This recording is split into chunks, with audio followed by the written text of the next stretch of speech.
2019లో జగన్మోహన్ రెడ్డి గారికి ఏ రాష్ట్రంలోనూ రానటువంటి తీర్పు 151 సీట్లు ఇచ్చారు. ఈ ప్రాంతంలో కూడా నరేంద్ర గారు చెప్పినట్టు పాపం బట్టలు చించుకొని మరి పనిచేసి 4000 ఓట్ల మెజారిటీ తీసుకొచ్చారు.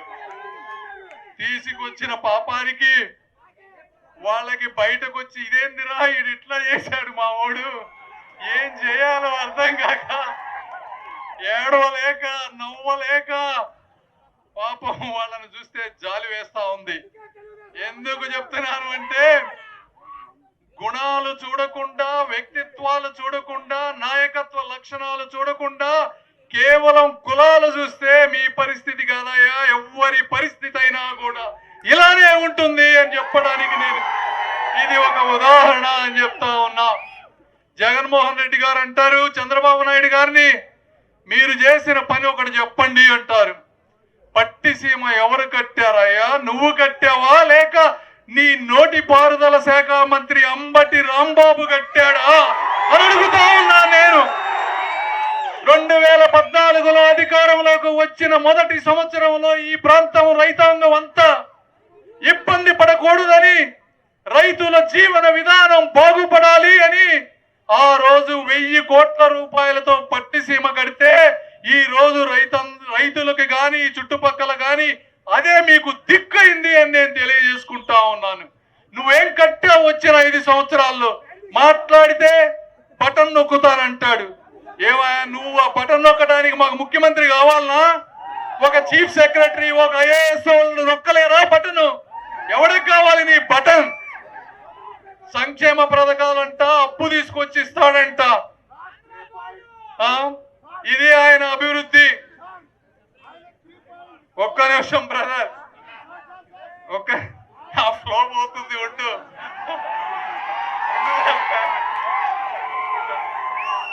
కాబట్టి రైతుల నోట్లో నీళ్లు లేకుండా, ఈ చుట్టుపక్కల ప్రాంతంలో ఒక ప్రణాళిక లేకుండా, రైతులకి 2 పంటలు కావాలి, 2 పంటలకి ఎంత నీరు కావాలి అని ఒక ముఖ్యమంత్రి స్థాయి వ్యక్తికి కానీ, ఒక మంత్రికి కానీ, ఒక ఐఏఎస్ ఆఫీసర్కి కానీ అది ఒక ఆలోచన ఉండాలి, ఒక ప్లానింగ్ ఉండాలి.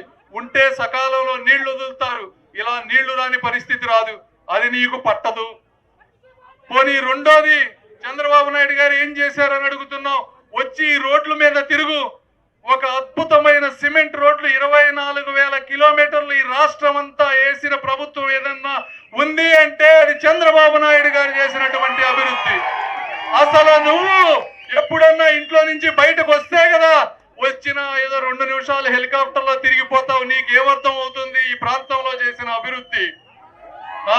పోనీ ఒక్కొక్కసారి ఆయన రాకపోవడం కూడా మంచిది. వస్తే ఈ చుట్టుపక్కల ఉన్న చెట్లన్నీ నరికిపోతారు. ఎవడన్నా ఈ భూమి మీద బుద్ధి జ్ఞానం ఉన్నవాడు చెట్టు నరికిస్తాడా? ఎక్కడన్నా ఈ ఇండియా కాదు ప్రపంచంలో చెట్లు నరికిన నాయకుడు పేరు ఒకే ఒక్కడు. చెట్లు నరికిన నాయకుడు అని గూగుల్ వెతికితే వచ్చే ఏకైక పేరు జగన్మోహన్ రెడ్డి.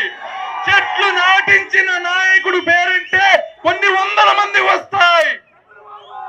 ఇలాంటి వ్యక్తికి, ప్రకృతి మీద జ్ఞానం లేనటువంటి వ్యక్తికి ఓట్లు వేస్తారా మీరు అని అడుగుతున్నాను. కులం చూసి ఓట్లు వేస్తారా? కులం చూసి మీరు ఓట్లు వేస్తారా? వేయకూడదు. పోనీ ఇంకోటి తీసుకుందాం. ఈయన అభివృద్ధి చేసింది ఏదన్నా ఉంది అంటే అది మందు. ఎక్కడా లేని బ్రాండ్లు తీసుకొచ్చాడు. ఎక్కడా లేని బ్రాండ్లు. ఈ బ్రాండ్లు అంట ఎవరన్నా ఇన్వెస్టర్లు వస్తున్నారు. ఎందుకు వస్తున్నారు అంటే, అయ్యా మీ మందు ఇవ్వండి మేము ఇటలీలో అమ్ముకుంటామని వస్తున్నారంట. ఈయన చేసిన మందు బ్రాండ్ల కోసం తప్పించి ఈ రాష్ట్రం మొహం చూసే మానవుడే లేడు అని నేను మీ అందరికీ తెలియజేసుకుంటా ఉన్నా. 60 రూపాయలు ఉండేటువంటి మందుని 200 రూపాయలు చేశాడు. ఎలక్షన్ ముందు ఏం చెప్పాడు ఈయన? మాట తప్పను మడం తిప్పను అన్నాడు. ఏం తిప్పాడు? మెడ తిప్పాడు, మొండెం తిప్పాడు, మెడ తిప్పాడు, మడం తిప్పాడు. మొత్తం తిప్పిన వ్యక్తి జగన్మోహన్ రెడ్డి. అవునా కాదా? 200 రూపాయల మందు చేస్తే పేదవారు అది తాగలేక ఈ రోజు జరుగుతున్న వాస్తవం ఏంటో తెలుసా? మనిషికి ఆదాయం లేదు, పనులు లేదు. వాళ్ళకి 800-1000 రూపాయలు వస్తే గానీ గడవని రోజు ఈ రోజున. ఆదాయం రాక వాళ్ళు ఏం చేస్తున్నారంటే శానిటైజర్స్ తీసుకొని అందులో థమ్సప్ గంజాయి కలుపుకొని తాగేటువంటి పరిస్థితి ఈ జగన్మోహన్ రెడ్డి గారు తీసుకొచ్చారు. ఇది వాస్తవం కాదు అని ఎవరినన్నా మీరు చెప్పమనండి. ఎందుకంటే వాళ్ళు అంటారు జగన్మోహన్ రెడ్డి గారి మనుషులు, ఆయన కులాభిమానులు వీరాభిమానులు అంటారు, ఎవడు తాగమన్నాడయ్యా ముందు అని అంటారు. మీకు జ్ఞానం లేదు. ఎందుకు అంటే మందు అనేది ఒక్కసారి బ్రెయిన్కి ఎక్కితే అది బలహీనత, మనిషి కంట్రోల్లో ఉండదు బ్రదర్. ఆ జ్ఞానం కూడా లేకుండా ఒక పిచ్చి వాదనతో ఎవడు తాగమన్నాడు అని అడుగుతున్నావంటే నువ్వు ముఖ్యమంత్రి స్థాయివి కాదు కదా, కనీసం ఒక చిన్న ఉద్యోగి స్థాయికి కూడా మీరు పనికిరారు అని నేను అందరికి ముందు తెలియజేసుకుంటా ఉన్నాను. మరి ఇంకొకటి పోలవరం తీసుకుందాం. ఇంకొకటి చెప్పాలి, మందు. ఈ మందుని కూడా మందు మీద 2025 వరకు వచ్చేటువంటి ఆదాయాన్ని బాండ్ల రూపంలో అప్పు పెట్టి అప్పు తీసుకొచ్చిన దుర్మార్గపు ముఖ్యమంత్రి. అంటే ఇంకో 2 సంవత్సరాలు ప్రజలు తాగబోయేదాన్ని కూడా అప్పు పెట్టారు. చూడండి, మీరు అర్థం చేసుకోండి ఎంతటి దుర్మార్గపు ప్రభుత్వం ఎవరన్నా చేశారా ఇంతకు ముందని అడుగుతా ఉన్నా. పోనీ పోలవరం ఒక్కదానికి ఇది ఆఖరికి, ఎందుకంటే చాలా తిరగాల్సింది ఉంది. నాకు ఇస్తే 2 గంటలు మాట్లాడాలని ఉంది కానీ టైం లేదు, ఎలక్షన్ కూడా ఉంది. పోలవరం గురించి చెప్పి ముగిస్తా. పోలవరం మేము 75% కంప్లీట్ చేశాం. చేస్తే వచ్చిన వెంటనే ఒక రివర్స్ టెండరింగ్ వేశాడు. వేసి ఆయనకి కావాల్సిన ఒక కాంట్రాక్టర్, పెద్ద కాంట్రాక్టర్ మెగా కృష్ణారెడ్డి గారికి ఇచ్చారు. ఓకే, అది కూడా ఓకే, మేమేం ఇబ్బంది పడం. నువ్వేమన్నా చేసావా దాంట్లో? 1% అన్నా కదిలిందా? అయితే ఆయన ఈ కాంట్రాక్ట్ పూర్తిగా వదిలేసి మొత్తం ఉత్తరప్రదేశ్ వెళ్ళిపోయాడు. ఆయన ఒక్క ఇటుక కూడా అక్కడ పేర్చలేదు. ఈ పోలవరం ఎప్పుడు పూర్తి అవ్వాలి? ఎందుకు నువ్వు తీసుకొచ్చిన రివర్స్ కాంట్రాక్ట్ ముందుకు వెళ్ళటం లేదు? దీనికి మీ దగ్గర సమాధానం ఉందా? మీరే రోజన్నా శ్వేతపత్రం రిలీజ్ చేశారా? నేను 4 సంవత్సరాల క్రితం ఈ కాంట్రాక్టు నా సామాజిక వర్గానికి చెందిన ఒక గొప్ప నాయకుడికి, ఒక గొప్ప కాంట్రాక్టర్కి నేను ఇచ్చా. ఇంత కంప్లీట్ చేశాడని ఎవరికన్నా చెప్పగలడా? ఎందుకు చేయలేకపోతున్నాడు? అడగండి మీరు. అంటే 5 సంవత్సరాలు పోతే ఒక మనిషికి 25 నుంచి 50 సంవత్సరాల జీవితమే జీవితం. అందులో నువ్వు 5 సంవత్సరాలను వాళ్ళ తినేస్తే ఈ రైతుల జీవితాలు, వాళ్ళ పిల్లలు చదువుకునేటప్పుడు వాళ్ళు ఎలా బతకాలి అని మీరు ఆలోచించాలి. ఆయనకి ఏంటంటే ఒకటి ఓట్ల రాజకీయం. రోడ్లు వేస్తే ఆయన ఉద్దేశం వ్యక్తిగత ప్రయోజనం చెయ్యదు కాబట్టి నాకు ఓట్లు రావు, అందుకని ఆయన రోడ్లు వేయడు. మీరు ఇక్కడికి వచ్చేటప్పుడు రోడ్డు చూడండి, ఎంత దుర్మార్గమైన రాతి యుగం నేను ఎప్పుడు చూడలేదు. ఆ రోడ్డు మీద నడిచేవాడు ఎవడైనా గానా జగన్మోహన్ రెడ్డి గారికి ఓటేస్తే అసలు వాడు మనిషే కాదు అని నేను చెప్తా ఉన్నాను. అంత ఘోరంగా ఉన్నాయి ఆ రోడ్లు. ఆ రోడ్లు మీద పోతే నడుములు పోయి వాళ్ళ పొద్దున ఒకళ్ళు వచ్చారు, ఆటో మెకానిక్ వచ్చి మీ జీవితం ఎలా ఉందయ్యా అంటే చాలా బాగుంది సార్ అన్నారు. అదేందయ్యా అట్లా అంటే, సార్ ఆ రోడ్ల వల్ల మొత్తం మెకానిక్ అన్ని పాడైపోతున్నాయి సార్, మా వరకు బ్రహ్మాండంగా ఉంది అంటున్నారు. అదే పరిస్థితి, ఇది పరిస్థితి ఈ రోజున.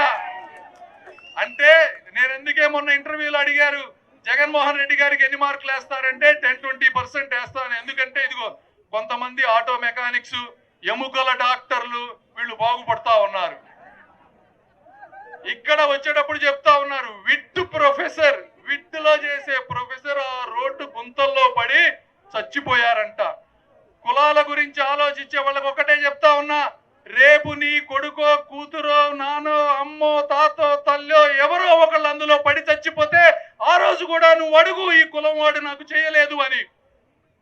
నీ కొడుకులు గాని కూతుర్లు గాని మత్తు బంధులకి లేదా గంజాయికి బానిస అయిన రోజు అప్పుడు అడుగు నువ్వు నా కులస్తుడు కాబట్టి నేనేసాను అని.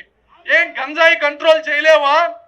చంద్రబాబు నాయుడు గారిని అరెస్ట్ చేయడానికి ప్రతిపక్షంలో ఉన్న నాయకులకి కార్యకర్తల మీద కేసులు పెట్టడానికి అన్ని వ్యవస్థల్ని వాడతావు, కానీ నీ మొహానికి గంజాయిని అరికట్టలేవా అని అడుగుతున్నా.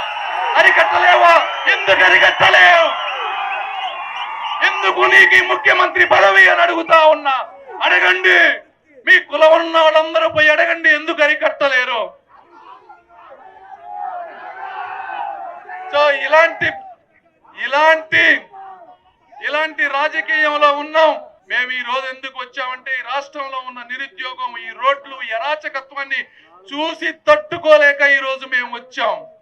అంతే తప్పించి మీ కష్టాన్ని గాని మీ చెమటని గాని తీసుకోవటానికి రాలేదు అని మీ అందరికీ తెలియజేసుకుంటూ, నేను కూడా ఒక అతి చిన్న రైతు కుటుంబం నుంచి కష్టాలని కన్నీళ్ళని చూస్తూ అంచెలంచెలుగా ఎదిగి ప్రపంచంలో తెలుగు వాడికి కీర్తి తెచ్చినటువంటి ఒక వ్యక్తిని నేను. కాబట్టి అవి అన్ని వదులుకొని ఈరోజు నా మూలాలని మర్చిపోకుండా, నా వారు బాధపడుతుంటే చూడకుండా ఉండలేక ఈరోజు వచ్చాను. కాబట్టి మీరందరూ అర్థం చేసుకొని మనస్ఫూర్తిగా, మీకు నరేంద్ర గారి గురించి నేను చెప్పేంతటి వాడిని కాదు, మీ అందరికీ తెలుసు.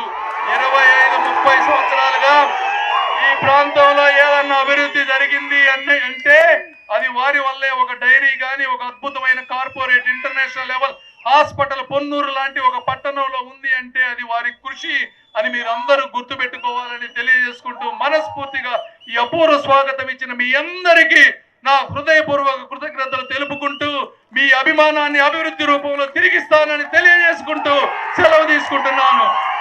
జై తెలుగుదేశం, జై జనసేన, జై బీజేపీ. Thank you brothers.